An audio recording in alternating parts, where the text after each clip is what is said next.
नमस्कार, मी डॉक्टर अपर्णा जयराम आपलं स्वागत करते लॅब लर्निंग्स या माझ्या चॅनलवर. आज आपण बोलणार आहोत इन्फर्टिलिटी, मराठीमध्ये वंध्यत्व म्हणतात. बेसिकली ज्यांना मुलं होत नाहीत लग्नानंतर, त्या टॉपिकबद्दल आज आपण बोलणार आहोत. आणि त्याच्यामध्ये मेल इन्फर्टिलिटी म्हणजे पुरुष, त्यांचा कॉम्पोनंट म्हणजे सीमेन अनालिसिस, याच्यावर आपण आज बोलणार आहोत. तर मित्रांनो, इन्फर्टिलिटी आणि इंडिया का बरं आपण हे ॲड्रेस करतोय आज आज आज आपला देश वर्ल्डमध्ये नंबर 2 पोझिशनवर आहे पॉप्युलेशनच्या क्रमांकात. तरी पण इन्फर्टिलिटी आहे? हो आहे. त्याचं प्रमाण जवळजवळ 15% आहे लग्न झालेल्या जोडप्यांमध्ये.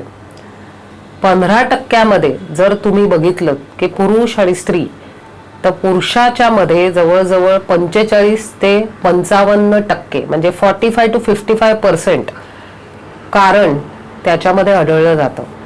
आणि त्याची जी टेस्ट आहे किंवा निदान जे करायचे ते खूप सिंपल आहे.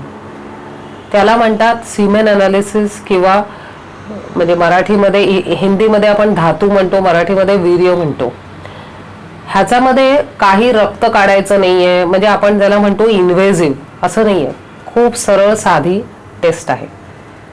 त्या संदर्भात आज आपण खूप काही आपल्याशी बोलणार आहोत. तर सीमेन अनालिसिस ही टेस्ट करायच्या आधी काही प्रिकॉशन्स किंवा काही काळजी घ्यावी लागते. ते असं नाहीये की आज आलो डायरेक्ट आणि देऊन टाकलं, तसं नाहीये. मी जनरली माझ्या पेशंट्सना सांगते, ॲज पर WHO गाईडलाईन्स, की कमीत कमी 3 ते 7 दिवसाचा संबंध ह्याच्यामध्ये गॅप पाहिजे. आपण त्याला इंग्लिशमध्ये ॲब्स्टिनन्स म्हणतो. खूप इम्पॉर्टंट आहे. खूपदा लॅब्सकडून ह्याचं इन्स्ट्रक्शन पेशंटला दिलं जात नाही.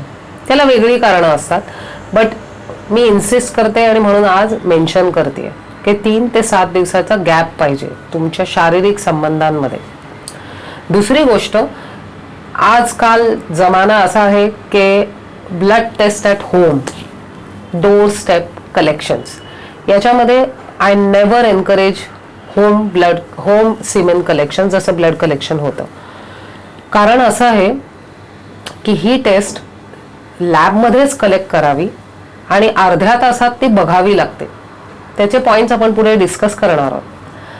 तर तुमच्या लॅबमध्ये जेव्हा पेशंट येतो, किंवा पेशंट जेव्हा तुम्ही आमच्या लॅबमध्ये येता, तेव्हा एक कलेक्शन रूम असणं गरजेचं आहे. आजकाल जागेच्या अभावी खूप ठिकाणी कलेक्शन रूम नसते, तर टॉयलेट असतात. तर तुम्ही त्याच्यात कम्फर्टेबल असायला पाहिजे टू गिव्ह द सॅम्पल. सॅम्पलची जी बाटली आपण घेऊन जातो, खूपदा आता पेशंट जेव्हा लॅबच्या जवळच राहत असतात, ते अनकम्फर्टेबल असतात लॅबमध्ये येऊन सॅम्पल द्यायला. तेव्हा मी त्यांना जर बाटली दिली तर ते घरी उघडतात, घरी जाऊन बाटली उघडतात, धुतात आणि मग सॅम्पल कलेक्ट करतात. असं कधीच करू नये. कारण पाण्याच्या कॉन्टॅक्टमध्ये जेव्हा सिमेनचं सॅम्पल येतो, तेव्हा आमच्या रिडिंग्समध्ये खूप चेंजेस येऊ शकतात. त्यामुळे जशी बाटली दिली जाते तशीच ती ओपन करून त्याच्यात सॅम्पल कलेक्ट करायचं आहे. तिसरी महत्त्वाची गोष्ट मी सांगते की आधी युरिन पेशंटनी पास करावी आणि मग सॅम्पल कलेक्ट करावं. कारण कित्येकदा, म्हणजे कमीत कमी 3 ते 4% सिमेन सॅम्पल्समध्ये माझ्या अनुभवात युरिन मिक्स असते. चुकून होते, मुद्दाम नाही. पण त्याच्यामुळे मोटिलिटी, जे स्पर्म्सचे आपण एक स्टडी करतो, जे तुम्हाला आता मी मेन्शन करणार आहे, ती अफेक्ट होते आणि रिपोर्ट चुकीचा येऊ शकतो. तर हे 3 पॉईंट्स खूप इम्पॉर्टंट आहेत. ॲब्स्टिनन्स 2 ते 7 दिवसाचा, लॅबमध्ये येऊन कलेक्ट करावं, मोस्ट इम्पॉर्टंट, कारण तुमचा रिपोर्टवर तुमची ट्रीटमेंट आहे. आणि कलेक्ट करायच्या आधी युरिन, म्हणजे तुमचा युरिनरी ब्लॅडर कम्प्लीट एम्प्टी पाहिजे. या 3 गोष्टी लक्षात ठेवून मग आपण पुढच्या ॲनालिसिसकडे जाऊया. आता जेव्हा सिमेन अनालिसिस होतं तेव्हा एक्झॅक्टली काय होतं आणि का बरं हे एवढं क्रुशियल आहे? सी, ब्लडमध्ये कसं आहे, कुठूनही कलेक्ट करून ते लॅबमध्ये येऊन फ्रीजमध्ये ठेवून मग कलेक्ट प्रोसिजर करता येते. याच्यामध्ये 30 ते 45 मिनिटामध्ये ते लिक्विफाय होतं, म्हणजे पातळ होतं. आणि त्याच्यानंतर आपण 3 गोष्टी पाहतो ॲज पर WHO गाईडलाईन. एक, सिमेन काउंट, म्हणजे किती काउंट आहे तुमच्या सिमेन मधले जे स्पर्म्स आहेत त्याचा काउंट जनरली तो 15 मिलियन कमीत कमी असावा लागतो.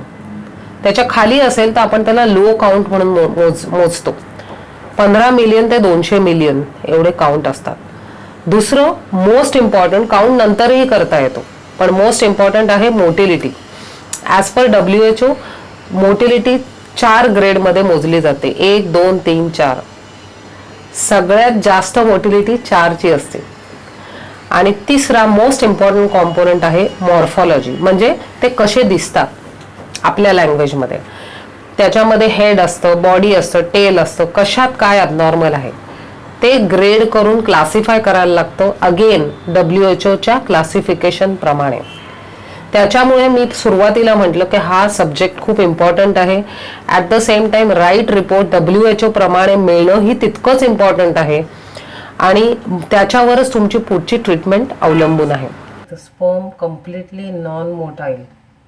Can you see this? It is a freshly voided semen. One sperm abnormal, not motile, on repeat collection. Last time it was azoospermia. You can see one more on the top. Yeah, let me try and focus it. Large head. Yeah, right. Large head with deranged. Yeah, even the neck, mid piece is having a problem. Okay. So जसं sample आमच्याकडे येतं म्हणजे pathologist किंवा लॅबमध्ये सर्वप्रथम त्याचा examination केलं जातं. फिजिकली कसं दिसतंय, इज इट हॅव्हिंग इन्फेक्शन, पिवळ्या कलरचं आहे का, लाल आहे का युरिनच आहे. खूपदा असं होतं की युरिनच प्रोड्यूस होते, सिमेन नाही येत. दुसरं लिक्विफिकेशन, म्हणजे पातळ किती वेळात होतंय. आयडियली 30 ते 45 मिनिटात होतात.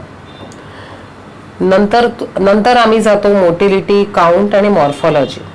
या क्रमाने तो रिपोर्ट तुमच्याकडे पोचला जातो.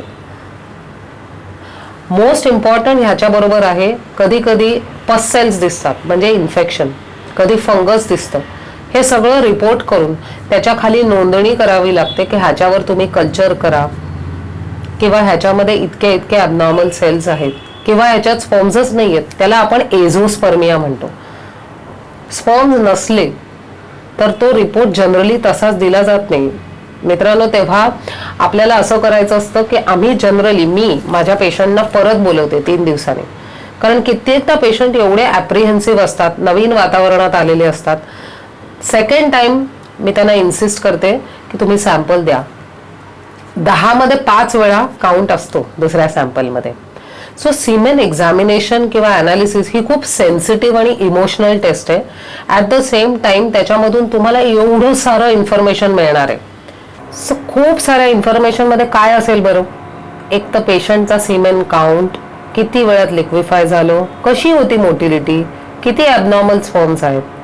आयडियली अशा पर्टिक्युलर केसमध्ये पेशंट जेव्हा अनालिसिस करायला येतो तेव्हा ते बेसिकली एक इन्फर्टाईल कपलचं इन्व्हेस्टिगेशनच असतात. सो त्याच्यामध्ये I always suggest to go for semen culture. जर फंगस दिसलं तर फंगल कल्चर. या again this is a big clump. Yes, you can see this.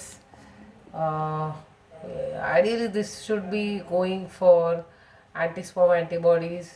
Yeah, a lot of abnormal heads. Yes, you can see that. Antisperm antibodies.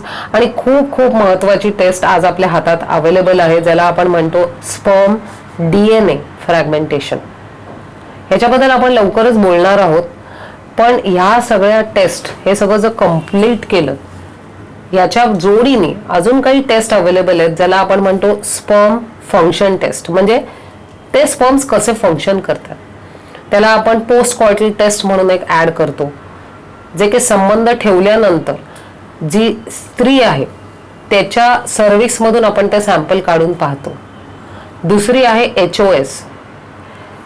अशा स्पर्मच्या function taste असतात ज्याला complete semen analysis बरोबर जर complement केलं तर आपल्या डॉक्टरांना ट्रीटमेंट करायला काय कुठे प्रॉब्लेम आहे ते लवकरात लवकर कळू शकतो. सो मित्रांनो, हे सगळं आहे स्पर्म किंवा सिमेन अनालिसिस. आपण ह्याच्यावर अजून खूप मुद्द्यांवर बोलणार आहोत. टिल देन तुम्ही तुमचे सजेशन्स, तुमचे काही प्रश्न असतील मला प्लीज पाठवा, कमेंट बॉक्समध्ये टाका.